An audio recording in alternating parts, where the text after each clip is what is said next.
Okay, local lane. Dia boy ni so. Okay, kami kembali. Okay. Immediately, ni so. Okay, and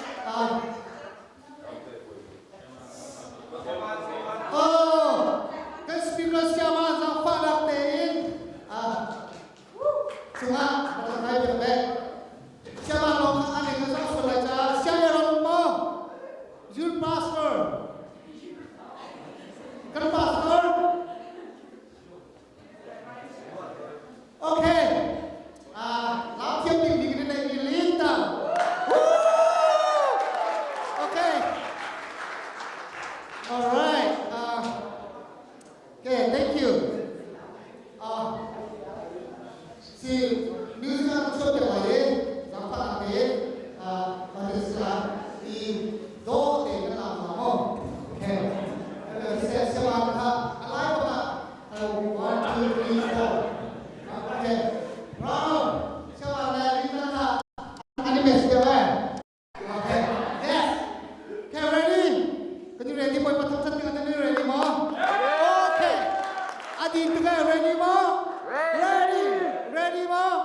Ready. Okay, can you ready? Ha.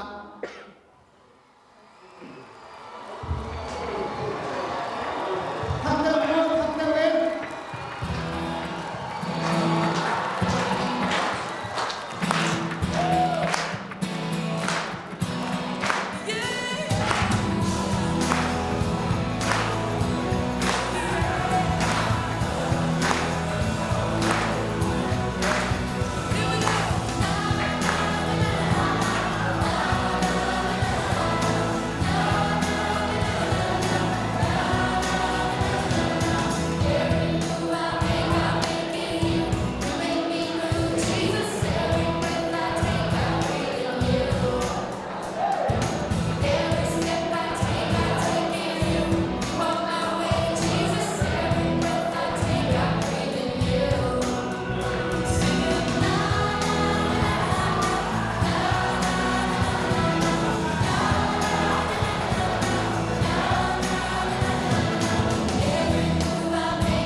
Singing absolutely everywhere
attention and please participate in what they got, what you can do. So let's do a review really quick. What have we been learning so far? here a lot. Think whatever we want to say, you know. So what have we been learning? Yes. Grace and mercy. What is grace and mercy? Sorry. Yes, grace and mercy. Yes, bro. Just say something about it. Huh? Oh, it's a question. Oh, yeah. My bad to call you out. Those friends, what up? Alright, go.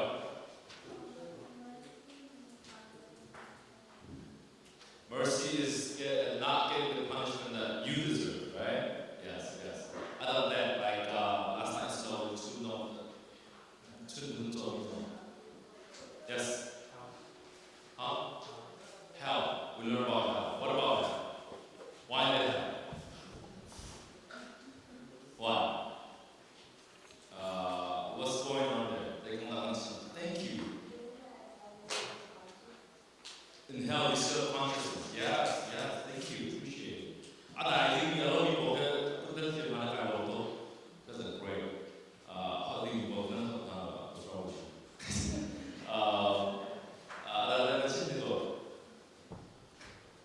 Yes, thank you. Go for the left.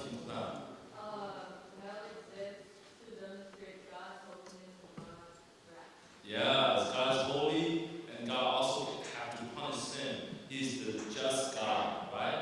You don't want God who's like, who doesn't hold it to his own standard. That will be God no more. If he's so flexible with his standards, that will be no God. He's always changing that. That's not God. God has his standard, and we all fall short on that, his glory. So he has to punish sin, but he also is a loving God. So he provides the sacrifice that we need to be saved from our sin. You see, he's the judge, and he's also the one that freed us. We're going to go more into that too. Thank you.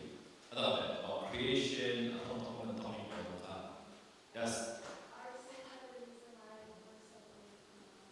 Yes, sin separates from God. Sins and God cannot go together.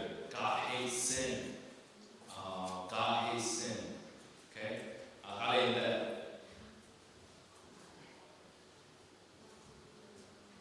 My brother's ears.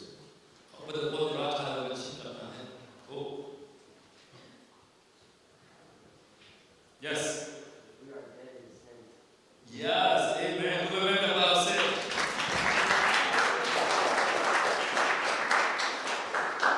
Did he help you? I love it. We're dead in our sin, right? The Bible does not take it like, you're fine, you're great, you're awesome.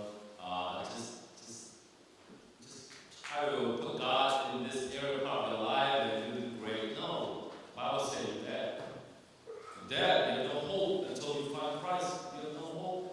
And when we preach about the gospel, that's what it is. We're giving you hope to receive that message. As you receive it by faith, you're saved. Thank you. You're dead. Right? You're dead. Not that.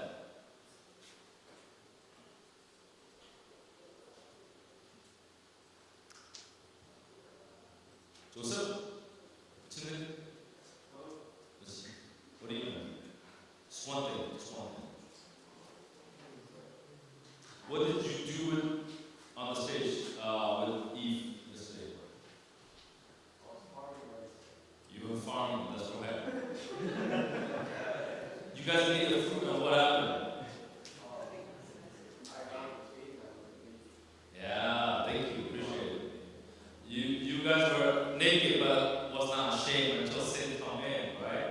And okay, I'll just ask you guys in connection about a little bit. What happened after sin come in? We were really good at two things.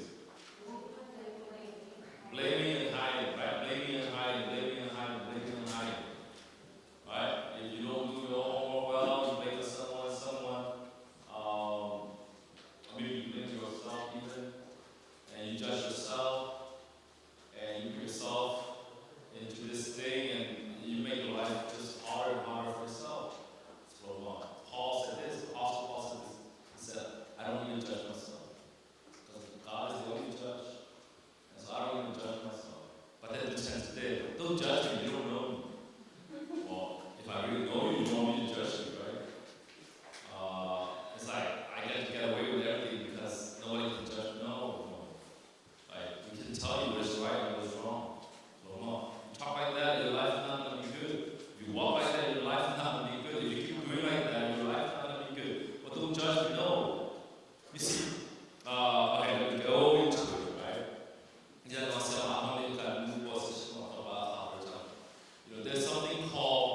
There's something called absolute truth. Absolute truth, right? What is the difference between subjective truth and objective truth? Anyone want to tell me? Objective truth and subjective truth. Just say it. Are you scratching or no? Okay. Let's see.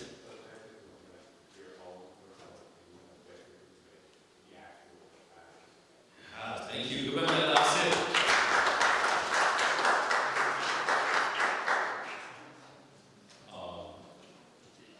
Subjective truth means your own opinion. Well, you can write that. Subjective truth. Subjective truth is your own opinion. Whatever you think is true, kind of thing. Subjective truth. Your own opinion. And objective truth is fact. You may spell facts with F-A-X. However you want to spell it, is facts is true whether you like it or not. You understand? Subjective truth is like, well, I like primrose. See, that's subjective truth, right? What's your favorite ice cream? What do you think is the best ice cream flavor?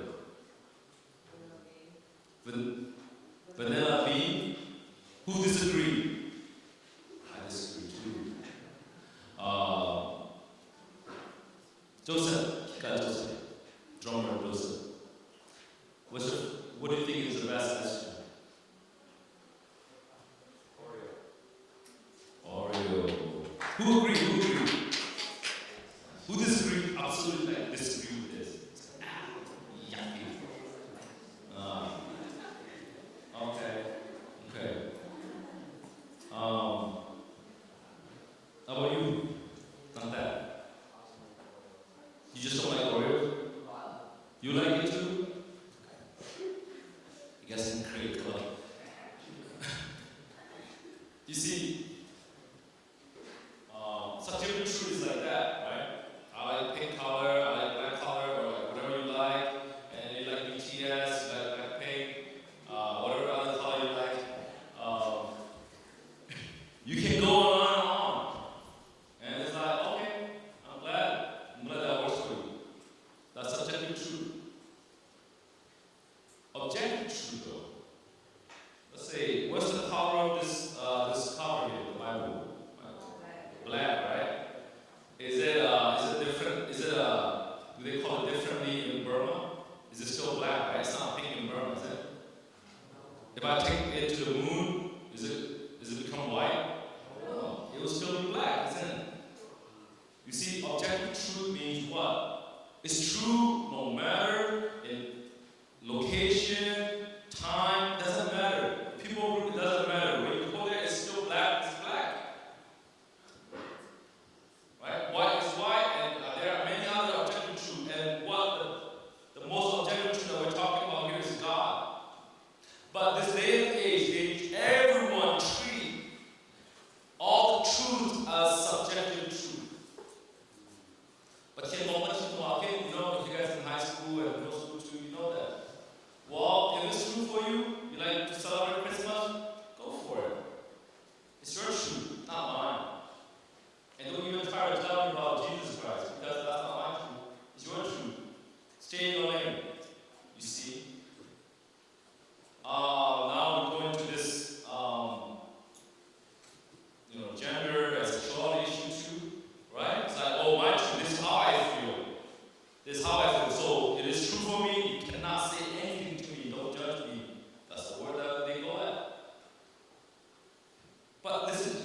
listen to this. Just think it. Just 가오동을 there. For a society to function together, and every truth is relative, depending on how you see it. Can we really run the world with that? How to do? Well, if someone says, "Oh, this is pink for me. This color is pink. This color is white for me." So, how can I sit in a meeting together talking about the color of this? If someone says, "Oh, I feel like I'm a tree," no, you're not a tree. You are human. No, I feel like I'm a tree, so I am a tree. Pour some water on me, right? I don't know. If someone started to think that he's a chair, can we accept him as a chair?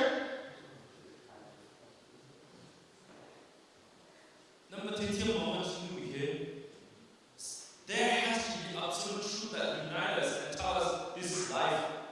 This is how it works. If someone started to believe that he's a cow or a cat, no, you're not. You are made in God's image. You are born, you are a human. Do you understand this? So, like abortion people, where is this coming from? Where all this coming from? It's this. It's just that, well, we don't feel like it. We don't think it's that. But listen to this. We gotta go back to the Bible. This is the absolute truth. If the whole world is relative, like is all truth is relative, okay, I want to steal because I want to steal. You can't punish me because I feel like stealing. How are we gonna do it? You can't judge me, judge because today I feel like doing that. Today I feel like doing this. There gotta be truth. There has to be absolute truth that we all can say, that's the way, that's the life, that's the truth, this is how we gotta live. You see, the Bible is not gonna happen to you. That's why we gotta always go back to the Bible. To Plato, Matzah, we treat all truth as if they're all subjective to our opinion. To our opinion, we don't like facts. You know, we see on TikTok like what? 1 minute, you believe it. 1 minute, there's someone like talking about something that, oh, even to this day, people are trying to cancel history, right? Let's cancel history because it never happened. Because why? Where are your facts? What is your basis of this claim? The Bible telling us this is how we ought to live. This is who we are. This is the truth. There's no other truth but the truth. It's found in Christ. Amen? You know, religious don't talk about it, you know, like this, right?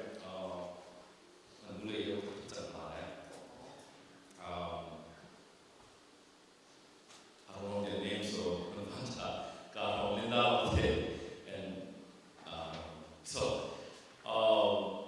you know what this society telling us this? There's a big elephant in the room. And then Muslim, Buddhist, Hindu, Christian, atheist, or just whatever religion that they're from, right? There's a big elephant. And and you're all blind. Watch this, right? This is the argument. You're all blind. And you all are seeking the truth, or seeking that elephant. And someone touched the leg of the elephant, and it's like, ooh, you know? It's like a tree trunk, like it's huge. Oh, right? And someone touched the trunk. It's like, oh, it's like a snake, it's like slime, and slippery, well, you know? It's like you make noises too. Someone touched their tusk, right? And it's like, oh, this elephant that they call is very solid and hard. It's like, whoa. Someone touched the belly, it's like, oh, what's solid is that? Right? It's like, whoa.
Thank you.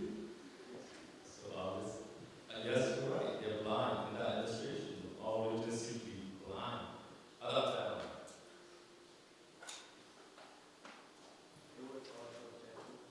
Was that? It was all subjective.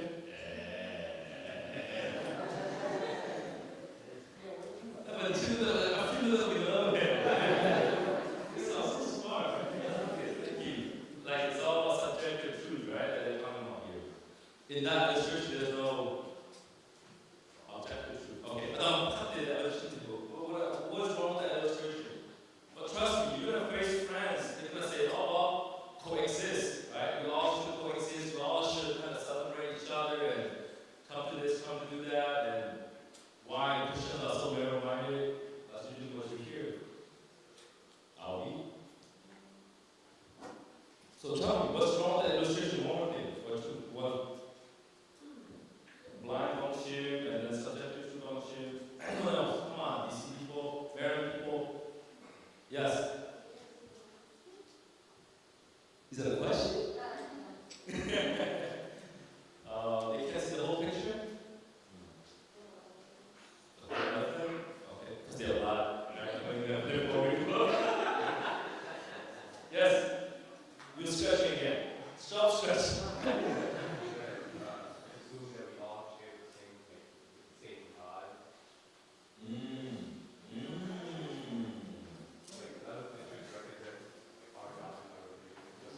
Okay, so it's basically saying God just going after this one God together, right? You all share the same God.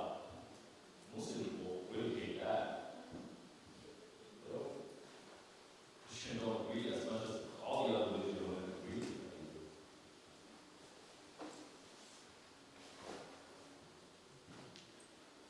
Anyone else?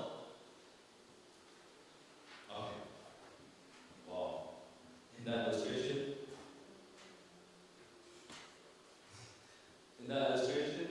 the elephant cannot talk. They think God is like an animal. Like an elephant cannot speak for himself.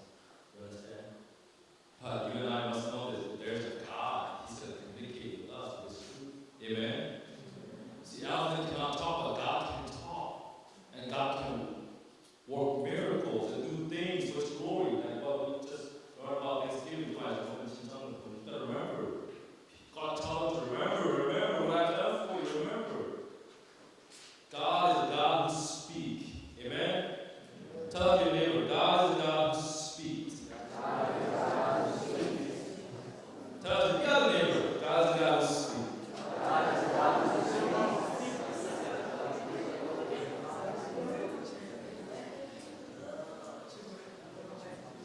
You must understand. Even like Muslim Islam, Muhammad is a prophet, but he never claimed himself to be God. You understand this? No other religion claimed himself to be God except Jesus Christ. And when he claimed that he's God, people hated him so much. They love him as a prophet or a teacher. They love him for that, but when he said, "I am," like before Abraham, before your father, I created you. When he said that, it flipped off. They got so mad. No one dared to claim to be God. Even Buddha never said he's God. Buddha said, "You know what, I'll show you the way. This is how you practice and become enlightened." You see, Jesus is the only one who ever claimed to be God. C.S. Lewis said, "You call Jesus either God or call him crazy." You can't say in between it, "Oh, Jesus is so kind of nice and all that." No. He claims to be God, so you either call him God, the Son of God, the one who died for your sin, God became flesh, either you call him that or you call him lunatic, crazy person, babbling, talking about as if you know all things. You call him, there's only two options. You believe in him, you worship him, or you call him a fool.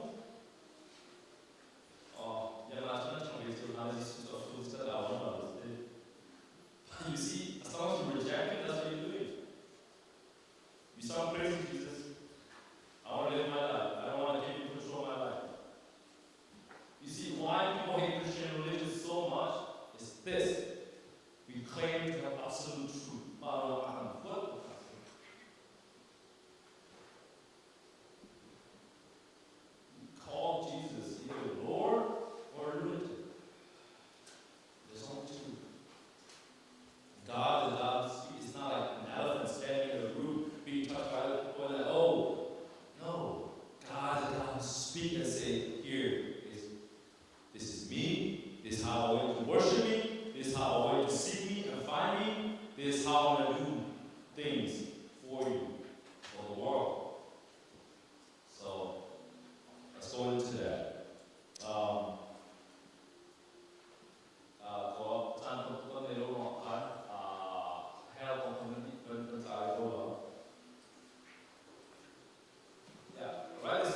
don't go to hell because you're a sinner. I guess today is actually just bring it over, right? Writing help you remember things more. I encourage you guys to write it, even if you don't read it again. If you don't talk, that's your choice. But write it down so that you stay awake and you remember things more. Repetition really matters in learning. You don't go to hell because you're a sinner. These are not stuff. But you go to hell because you don't believe in the forgiveness of sins in Jesus Christ. If all sinners should go to hell, then you and I, we all should be in hell right now. We all deserve God's judgment. But people go to hell because they don't believe that there is forgiveness of sin in Jesus Christ. There's a man who died for them. There's a God who cares about them. There's forgiveness that's available to all whosoever believes in the Son of God. Not by works, by grace through faith, that you will be saved, so that no one can boast. So you don't go to hell because you're a sinner. Go there because you don't believe that there is salvation, a way out of hell.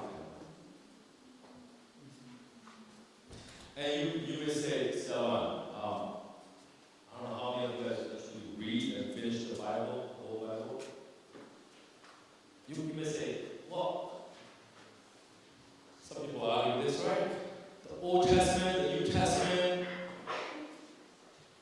is Jesus coming down to earth? Seems like a new concept, and just out of nowhere, just like, let me save you guys from your sin. No. God has been showing them this. Right? God has been showing them this.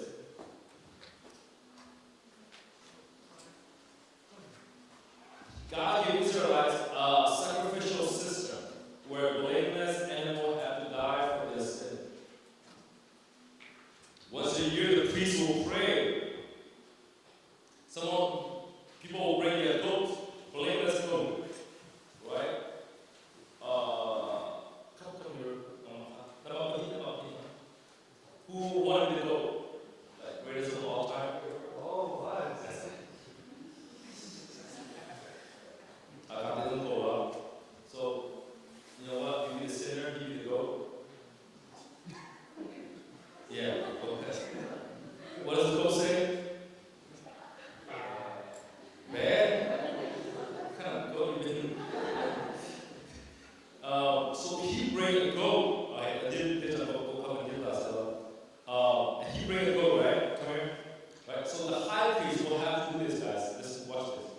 The high priest, the priest, will pray for that person. But he has to have faith that this goat, all his sin, his sin transfer onto this goat. They pray, his sin all transfer onto him, and then they kill him. Even to this day, Israel, they just cut out the throat, let them bleed, and they're still doing that. The marks smell like just blood, right? So an animal has to die for that person. And then you pray, and then go home. But let me ask you, does it do anything for you? No. Right? Yes. No, doesn't do it. You go home, it's like, well, you know what? I'm gonna come back next year with another goat. Maybe a better one, right? Maybe a bigger one, maybe a more clean one, right? Come back, I'll sacrifice again. Do you guys know the word scapegoat? Scapegoat? No? Yes? What is that? Some where you don't want to take the blame, so you project it onto someone else. So they're your scapegoat. This guy, right? That's from the Bible. Scapegoat is like actually, you know what's called? Talon? Okay. Like, goats like talon, right? Blameless, spotless, right? A tall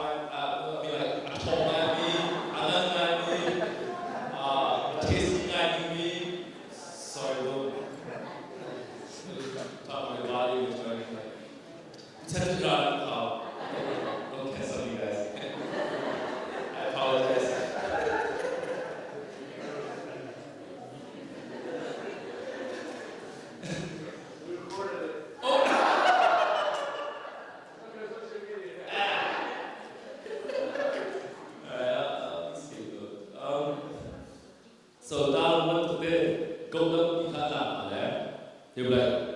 they released them into the wilderness. And they said, they pray and say, you know what, you carry the sin of this whole nation, so go with that scapegoat, right? You put the blame on that person, that thing, and then you release them. That's the concept of the Bible. God gave them the sacrificial system to let them know ahead of time. You see, all that is, Jesus talked about this, all the Old Testament, everything in the Bible point out to Jesus. God has already prepared a plan to save human. He's already shown them, like Adam and Eve. They were sinning, right? Thinking they had a cover, and God is like, you know what, let me kill an animal, give you guys a skin to cover you, because you see, for them to be covered from their shame, God had to sacrifice an animal. Adam was about to kill his son Isaac, and God was like, no, there's another animal over there that you can sacrifice for me. You see, all Bible pointing out to the coming Messiah, Jesus Christ. So especially we see that, right? We see that in the sacrificial system. They tell you this. They tell you three things. First, God hates sin. Sins cannot be with God, and sin has to be punished with death. Sin has to be punished with death.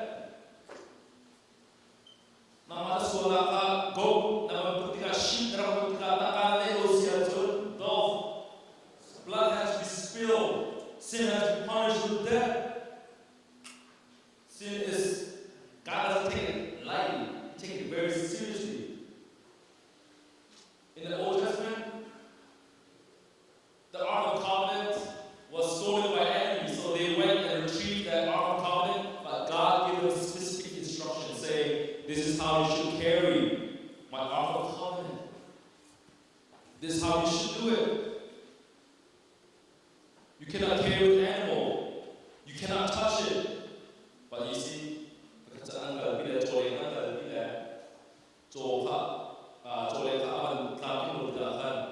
all of a sudden the Ark of the Covenant about to fall, and the priest at that time, he went and said, oh no, God,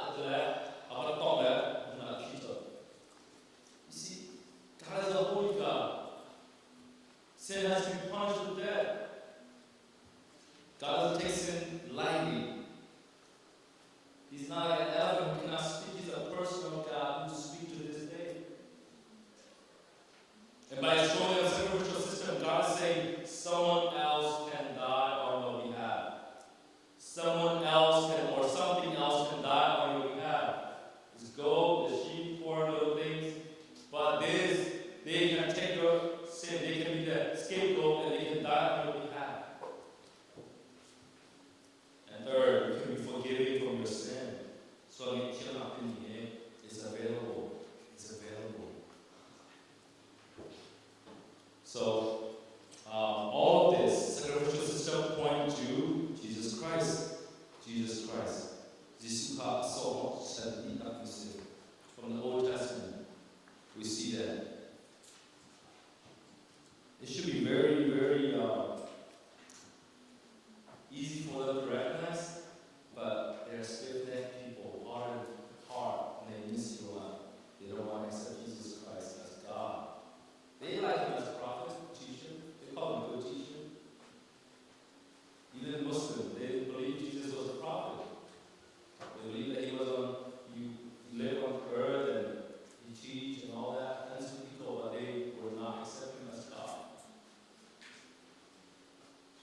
he believed in God's promise.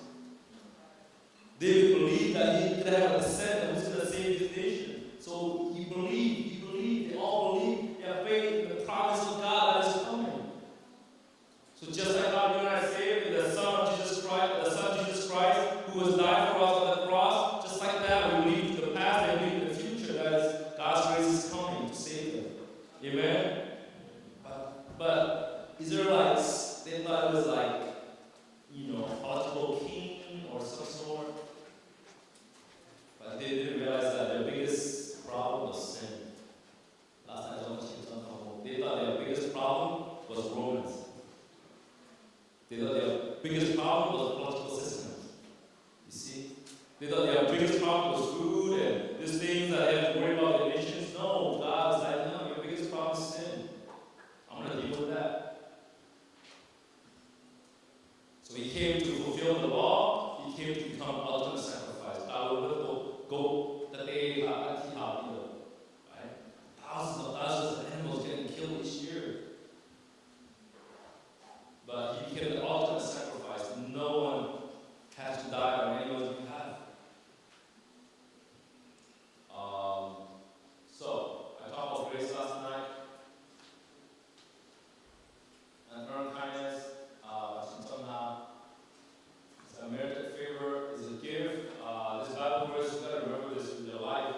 Romans 6:23. For the wages of sin is death.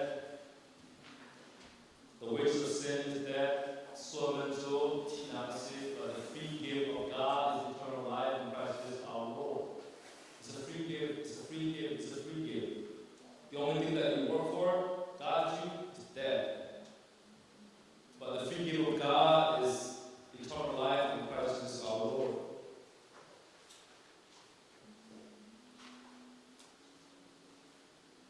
You must understand this. Grace is what gives you new life. And sometimes I think about this. Grace is this. We don't see that every single day. But if we give each other so much grace, it's so good. Right? Someone says something wrong to you, you're like, you know what? God gave me something that I don't deserve. I give you something you don't deserve, which is kindness. You said something mean to me, but I'm okay. Huh? See, that's how born-again people are. They know that they deserve that punishment from God, but God gave them kindness instead, so they cannot help but to give kindness to other people. Amen? This is what the world needs. This is what the world needs. They need grace. They need grace. When someone sin and they're miserable, then you're not going to say like, oh, you can't do it. What's wrong with you? Right? No, in that moment, what they want to hear is, hey, it's okay, I forgive you. God loves you anyway, so get up. You can do it. By the grace of God, you can do it. You see, the world needs grace. The parents need grace. You need grace. We like grace for ourselves, but we don't want grace for other people sometimes. We're like hypocrites. Right? Cần ngọc bà biên chúng ta chỉ có là một là trời nó thế. Cần ngọc bà biên chúng ta cần phải ra ra ngày chiêm na sẽ đi gần du, ra thấy chiêm na sẽ đi gần du. Right? You just attend to our way, yeah, hey na sẽ gần du. But have you tried giving them grace? Các bạn cũng biết là bà ô làm thế gì thì là thấy về rồi thì tốt à. Rồi họ sẽ lo mà trả được không hard. Then that whole big life is over. You see, we want grace for ourselves. Grace sounds so good for you, ourselves. But we don't want to extend that grace to other people. That's not how it works. When you actually receive grace, you cannot help but to give grace to other people. That's how it works. That's how it works. That's how it works. You give up grace to other people.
be punished? You deserve it. You got a good degree, people are like, oh, you deserve to be happy, girl. You deserve to be happy. You deserve to do whatever you want to do because you deserve it all. That's the whole message. We like grace for ourselves. We don't want grace for other people. I think about it, right? Boy, about me, God give us all that we deserve. Oof. It would be so horrible. If God really gave us what we deserve, the judgment, punishment, all of that right now, that will be the worst thing that we can ever experience. But in His mercy, God gave us new mercy every single morning. Amen? God gave us new mercy every single morning. If it wasn't for grace, you wouldn't be awake this morning. If it wasn't for God's grace and mercy, Walsh would tell us that every single morning, the goodness of God wakes you up and says, time to get up, time to get up, time to get to know you better, time to get to know you better. So, let me wrap this up. Paying for the price of sin, Jesus died and rose again. And Jesus said, everyone who trusts in Him alone has eternal life. Truly, truly, I tell you, whoever hears the word and believes in who sent me has eternal life and will not be judged. They cross over from death to life.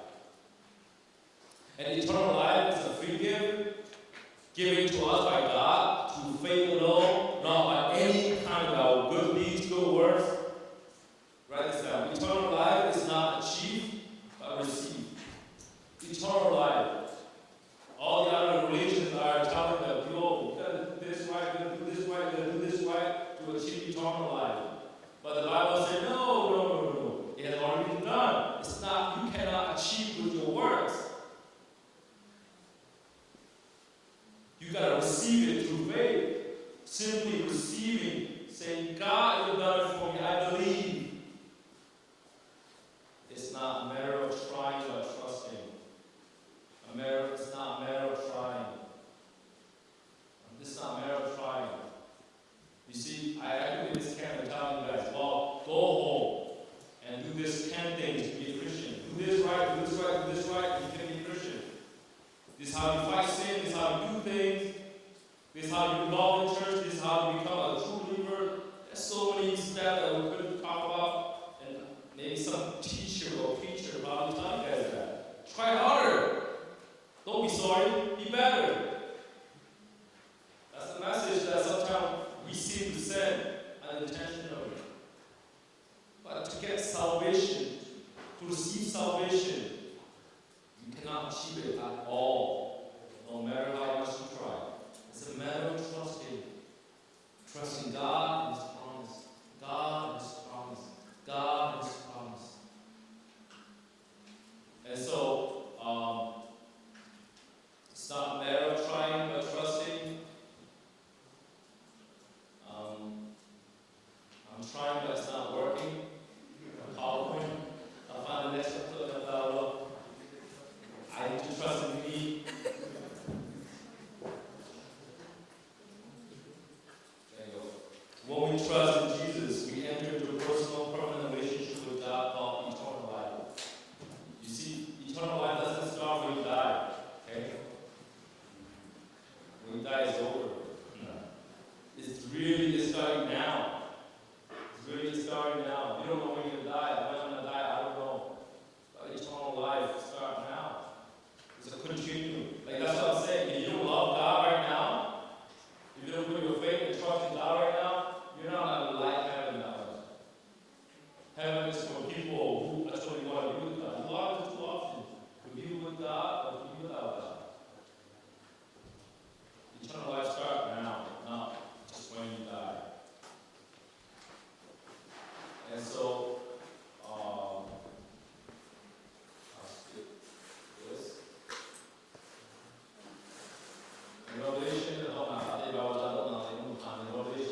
every tribe, every nation.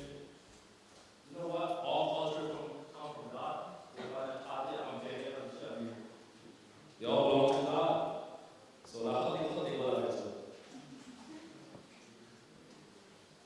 and we're all going to understand each other. We're going to praise God with the most amazing. We're going to fix our eyes on Jesus. We're going to rule, right? There will be cities to rule. Depending on what we have done on this earth for God, we're going to have rewards. We're going to pass through judgment. So that's the gospel. That God created us to be with Him. Our sins separate us from God. And sins cannot be removed by good deeds. Paying for the price of sin, Jesus died and rose again in Matthew to Luke. Everyone who trusts in Him alone has eternal life. John talks so much about eternal life. And then we go to Acts, to Revelation, Apostle, Paul, and Peter, and their words and how they preach about Jesus. Life with Jesus starts now and lasts forever.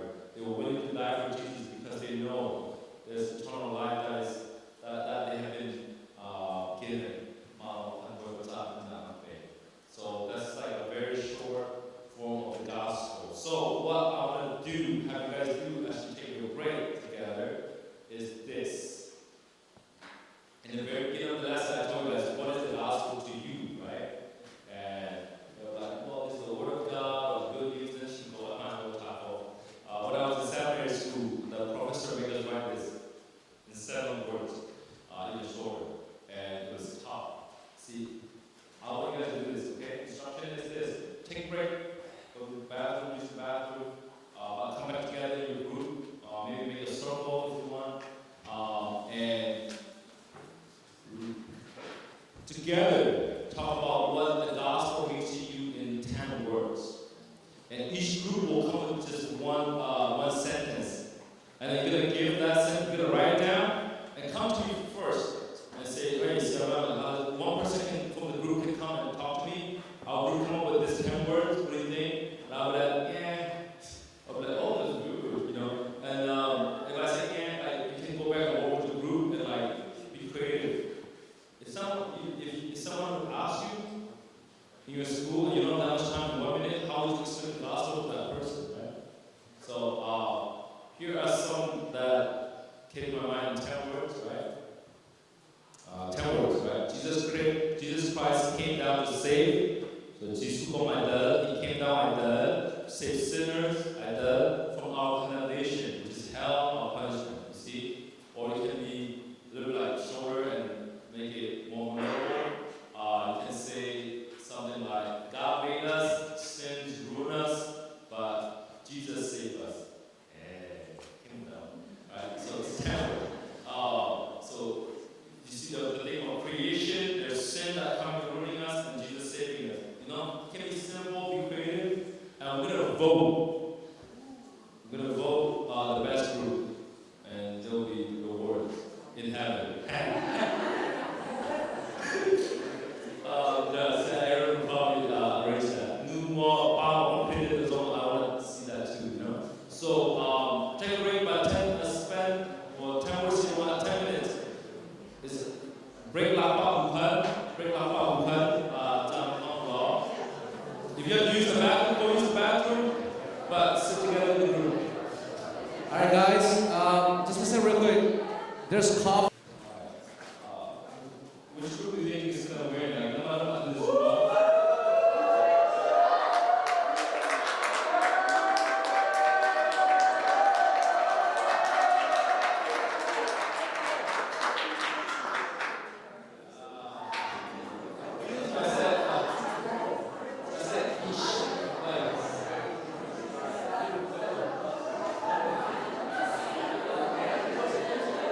You know what?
having a dream, like they see Jesus in a dream, and they know a missionary or someone who teaches about the Bible, they'll go to their door and like, hey, I saw this dude that you were talking about Jesus on my dream. I want to know more about him. And they'll like seek them and ask them. They're like, okay, here's the gospel. Here's who Jesus really is. God made things possible, right? God made it possible. God made it for some reason, right? For about talking to all and love for God, like, but yet they don't know that they don't know that to be honest,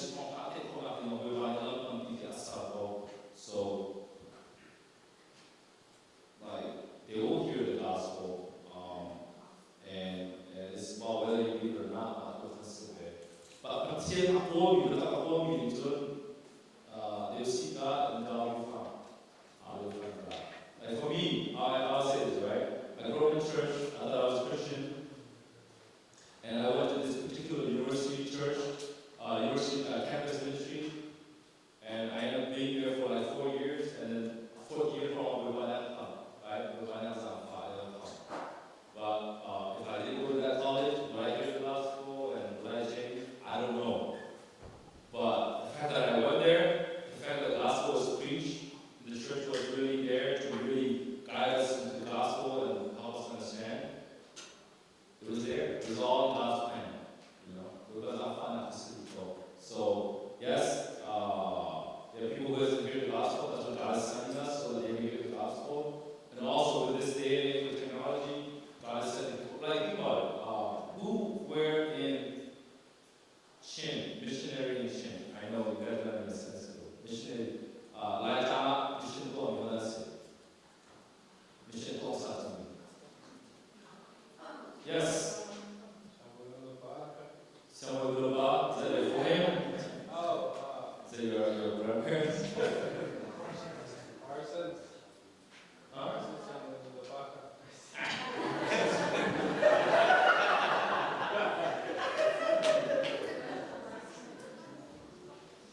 Carson and Laura, right? Other Carson and Laura Carson. Okay. Like how, right? How did they even end up in Shin State out of all those places in the world? Like it's God's grace, God's mercy. Like he wanted the people to hear the gospel, he sent someone, and then in some way he just worked miraculously, and we're saved. It amazes me every time I think about like missionary coming to Shin State, like particularly Shin State. Or the world country come to, but like hot don't maybe low, zoom nothing, pretty far, but take alone. That's like those people, those two couples that have changed our life. It's amazing. So and how is that fair that you and I hear the gospel and don't accept? And how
with undeserving love.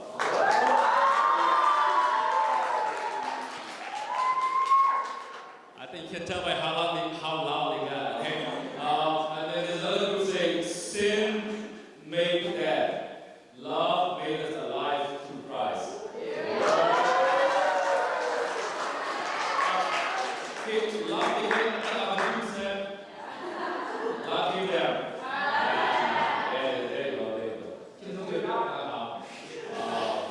And then this group, Jesus Christ came down to save us from God's wrath. Period. Yeah.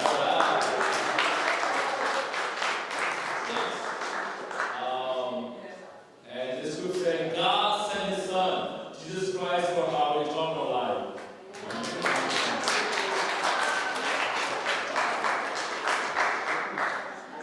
It's simple. All right, next.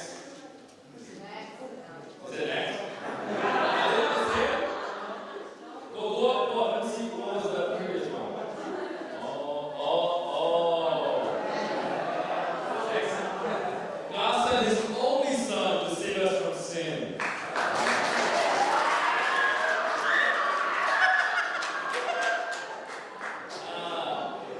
Jesus, the Son of God, saves sinners with His mercy.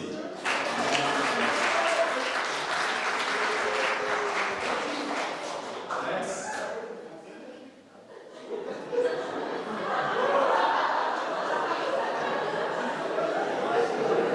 What's next? I don't know, man. It's like y'all look like, kind of thing. That's sweet. God gave His Son, and His Son saved sinners. That's nine. His Son Jesus saved sinners. Okay, that's 10. Disqualified. Okay, next.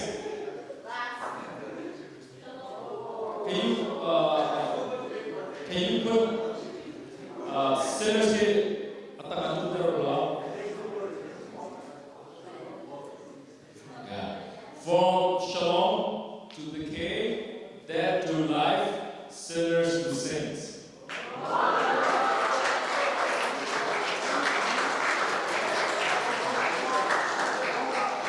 Next, something different, right? Adiba. Okay. So guys, you're ready. We're gonna vote. Okay. Well, your question.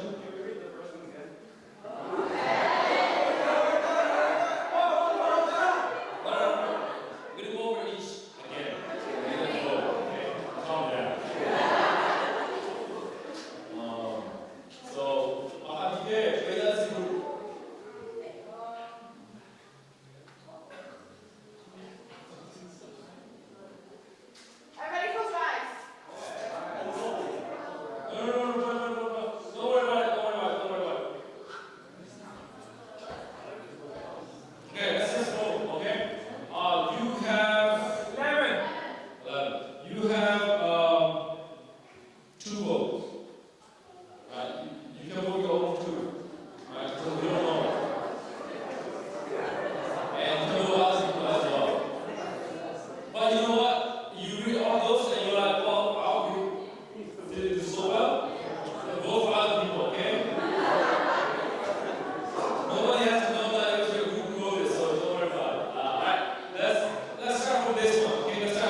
Is it cookie or is it your food again? I told you add words. You guys are the last group too.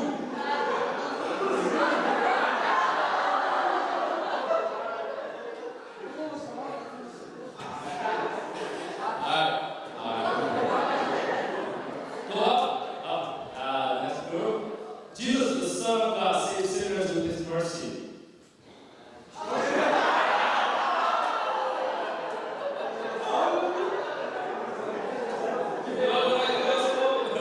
Alright, well, next. Okay, it's okay, it's okay. God sent His only Son to save us from sin. We all know who wrote it.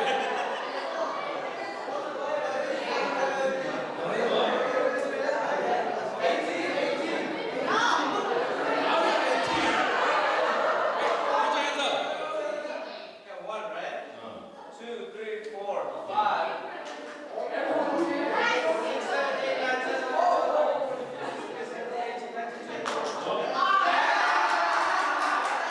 They didn't vote, you know that, right? Why you call them? They did vote. 22.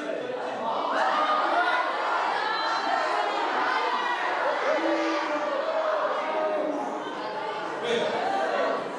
You got two things you ain't said? Interesting. Open your eyes. 18, I go 18. 22? Okay, fine. 22. Now.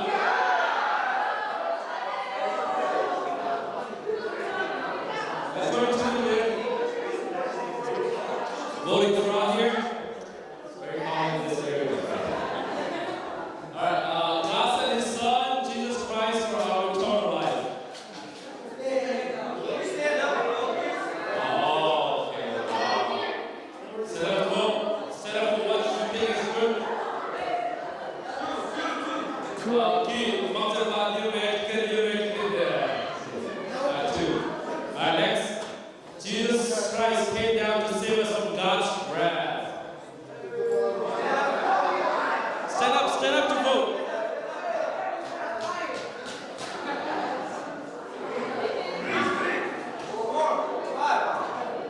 Five. Woo.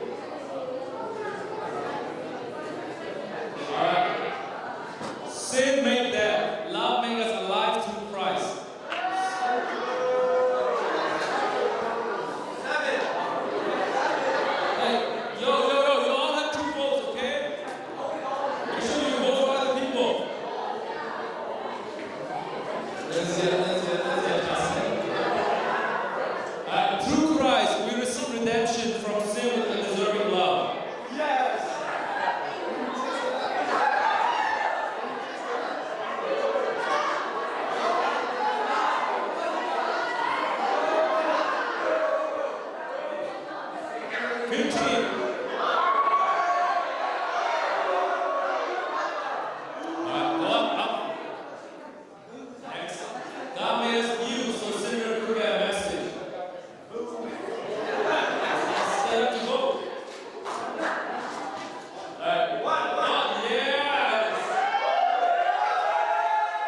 Put them in one slide, okay?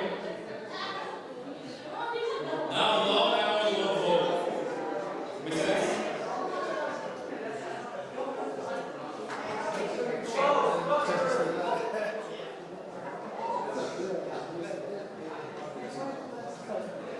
Oh, look at you. Please with us. Top of your group, which group you gonna vote?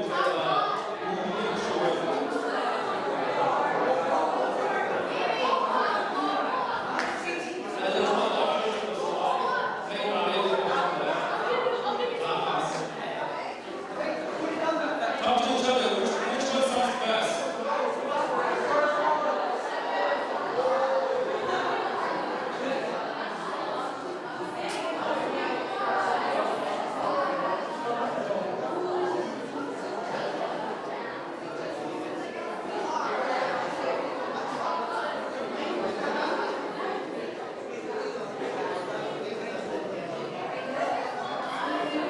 Please work so hard.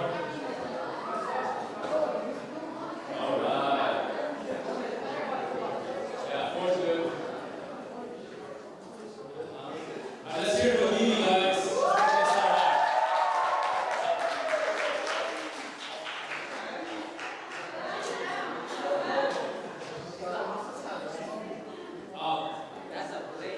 Right, couldn't think of it. Shut up now. And I did it again. Yeah.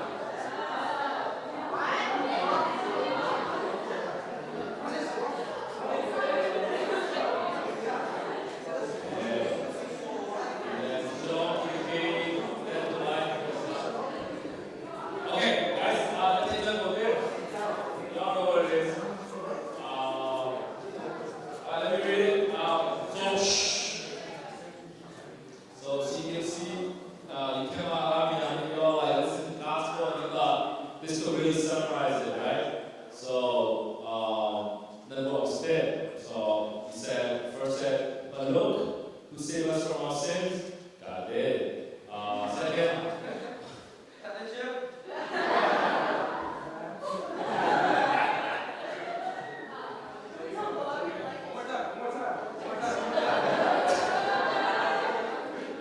through Christ we receive redemption from sin with a deserved love. I think, yeah, it's like a random sentence, but it looks so good. God sent His only Son to save us from our sin. Very simple.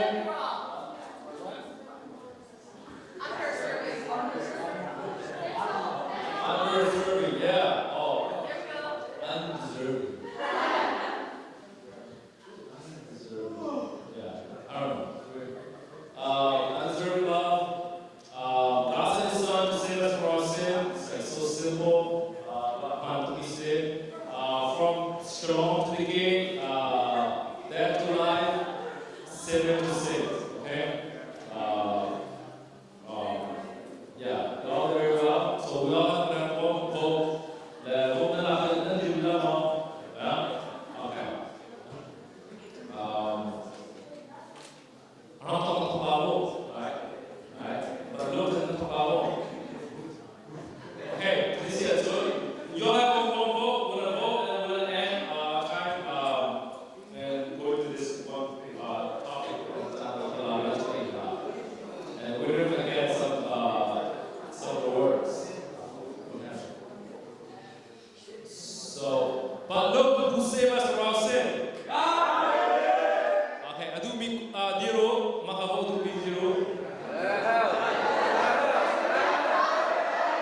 You're right there. 28. He should be in the room of 28 lost it. 48 is on that 48. I have become numbers. And then God sent his only son to save us from sins. Amen.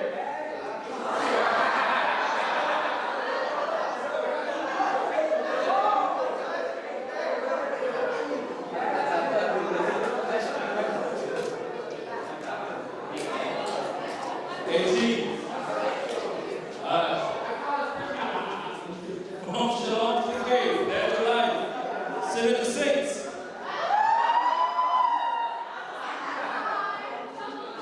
Hey, other boys.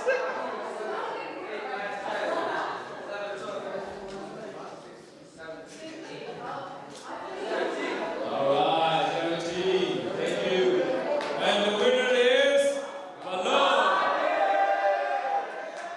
Alright, mak group ka bandir tahu lo, kada kami group ka lang si group ka bandir First place group.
listening, obeying, great things.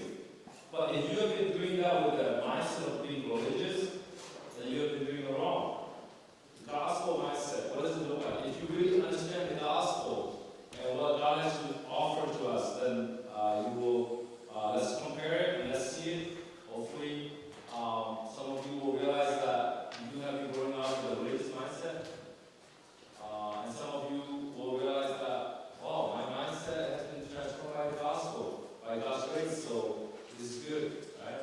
So, you realize how you've been thinking and seeing Christianity. So I hope that this will bring something new into your life. So religious mindset will say this: you obey so that you will be accepted. You obey God. You do 10 commandments. You love your neighbor.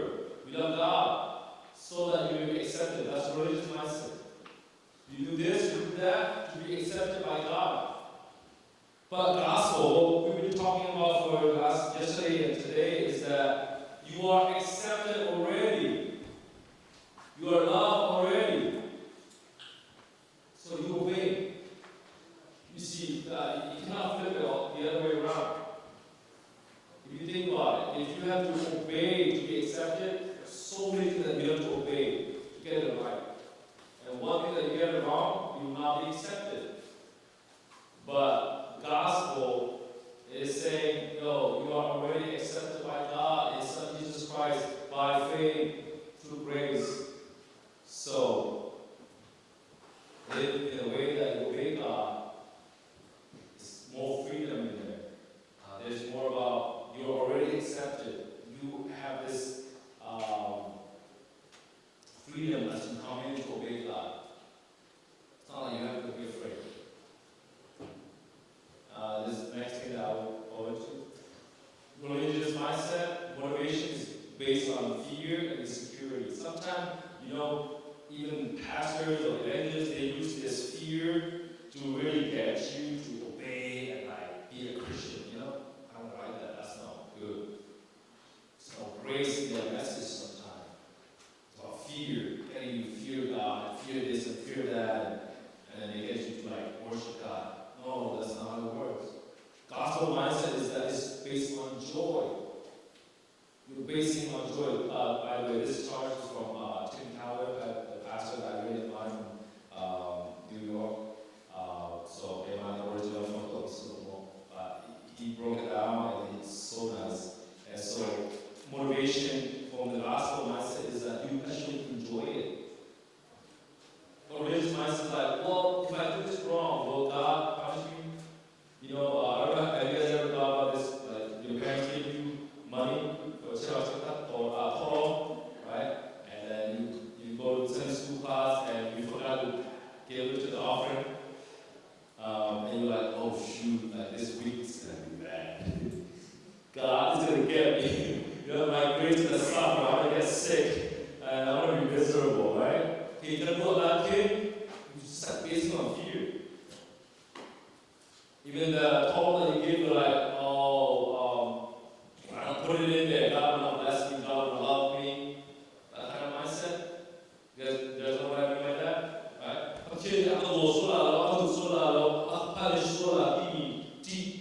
Insecurity around this. The gospel mindset is not like that. No. Well, total back but the people are not, we're not in those people. Sometimes we're going to oh shoot, I don't care. I should have prepared. But then, they pass me, sometimes, I don't know, I guess this is in Burma, I always think about how people see me and stuff like that, so I'm not really so up with that. Take it back in it.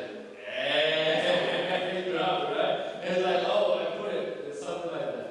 But we don't come to those, so you understand? It's not the people that should be care about and fearing God, man, but God literally sees you. When I was in Burma, I used to, my mom gave me money for home and stuff. The church that we were in Burma, Redwood, it was in 7th floor. And sometimes I used the money. There's a PlayStation game store down in the church, and during the church, like in the middle, I would go down and play games. And I feel horrible about it. I feel horrible that I played games with that all money. But it was rather just like fear, insecurity. It wasn't just like, oh God, like I'm truly sorry, I should not do that. Like people fear not doing it, right? So we sometimes do that. We help our parents because we are afraid that if we don't do that, you help your siblings so that if you don't do that, God's gonna do something in your life. Or you got some bad grades, you got a bad day, and you're like, yeah, God is definitely punishing me for last week, what I've sinned, what I've done, so, you see, that's gospel, that's not gospel mindset, that's religious mindset. You're being suspicious. And I think our parents kind of guilt trip us too, right? They didn't know how to guilt trip. But that's more like religious mindset. He has already accepted you, he has already loved you, he has already saved you. He's not going to put you into hell. Nobody can put you into hell. Religious mindset is do this, do that, do those to be accepted, right? Do all of that. Act right, speak right, get it right, to be accepted by God. The gospel mindset will tell us, hey, listen, it's already finished on the cross. You are already accepted. No matter how many mistakes you have ever made, doesn't matter. No matter how much sin you have committed, doesn't matter. It's already finished. You see, you cannot pay back to God. You cannot pay back to God. You spend eternal to pay back to God, but it will never be enough. So don't even try to pay back to God. Amen? I'm not low. You cannot. It's already finished. It's already done. You're already accepted. You're already loved. That's the gospel mindset. Religious mindset will tell you, earn your worth. Earn your worth. If I blew up, not masada, no, not that, could talk about that, Malolo, you might be looking at that, media, and as a church, like popularity contest somehow, that you become a Sunday school teacher and you become a better person, you have more worth, or you become an elder or a pastor, or you have more worth in the church. Doesn't make sense. The gospel says your worth is in Christ. Amen? Your worth is in Christ. You can be a janitor, you can be a doctor, it doesn't matter. We sometimes think that, like people with greater college degree or like more, people who are known better or who do more things, we think that their worth is more out there, their net worth is out there, and then they can follow me in their way. You see how we do things? That's unbiblical. All our worth is in Christ. No matter the so self-righteous person that think that my own whole will be not based on God, their worth is the same in the eyes of God. Amen? It's the same in the eyes of God. We're both hands to my Lord and soul. Have you guys ever had a teacher that you like and a teacher that you don't like at all? Yes? Can you tell me a teacher that you don't like and why? Okay. Yes? Okay. That you like? I know. I love that. Yes? Did you stretch it too? Oh. Either one. Oh. Teacher, what does she or he teach?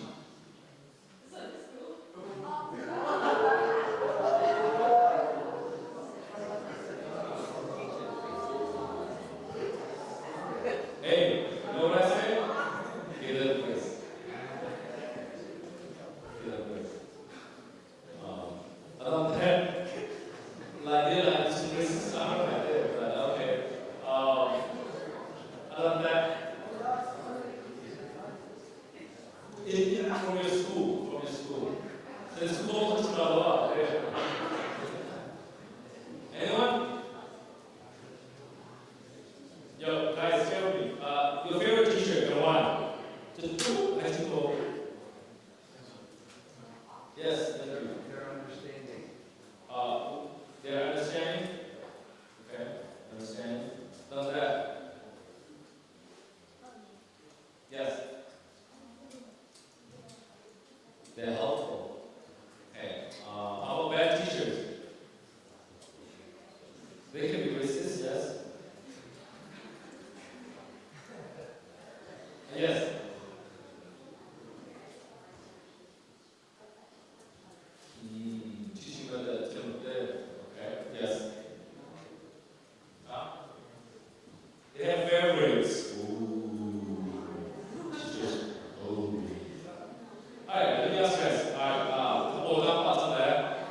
Feels good, isn't it?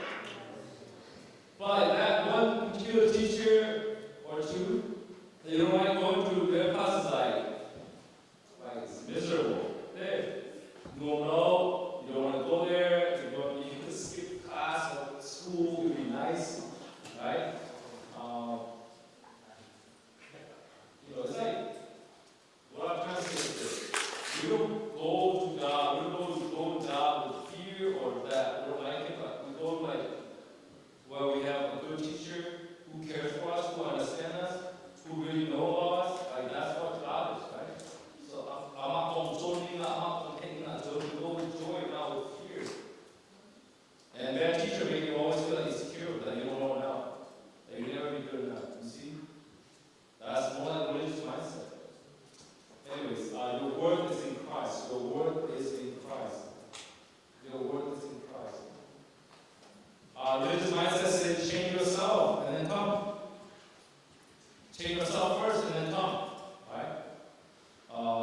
Get rid of your drug, get rid of your addiction, get rid of your problem.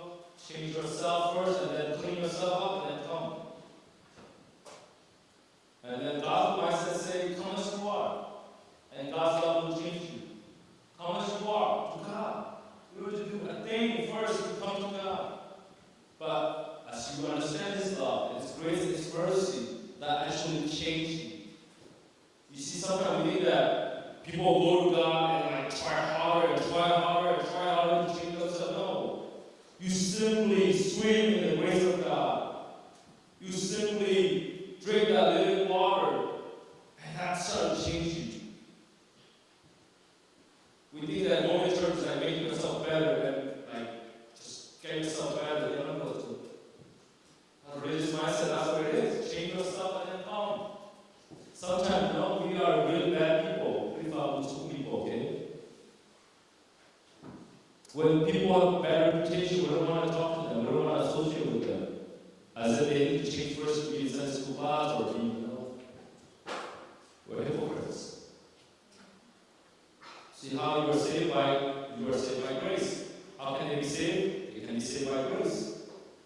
You don't have to do a thing to be saved, but they didn't have to do a thing to be saved. Religious mindset says change yourself and come. Sometimes I'll say this. How I know when we have religious mindset is this. Sometimes you don't want to go to no Bible study, you don't want to go to church because you feel like you don't deserve to be there.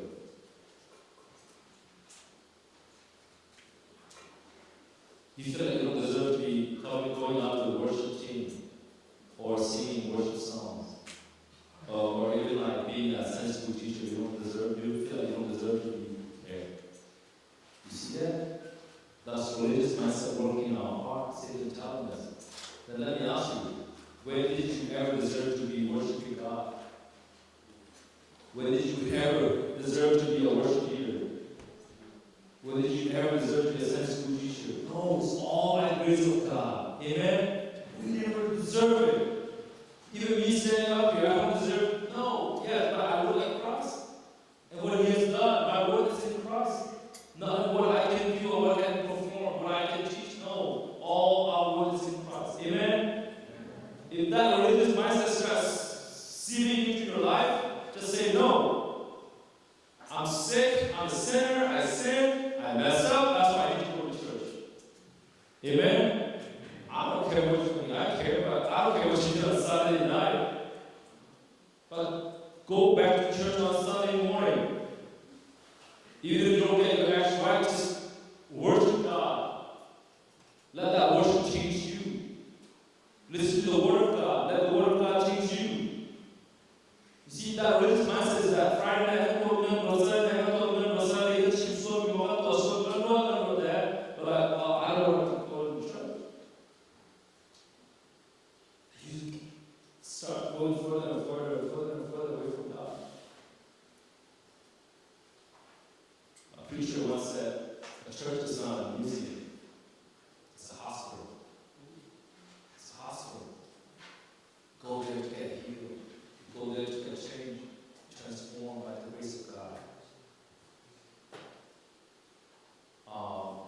mindset, we obey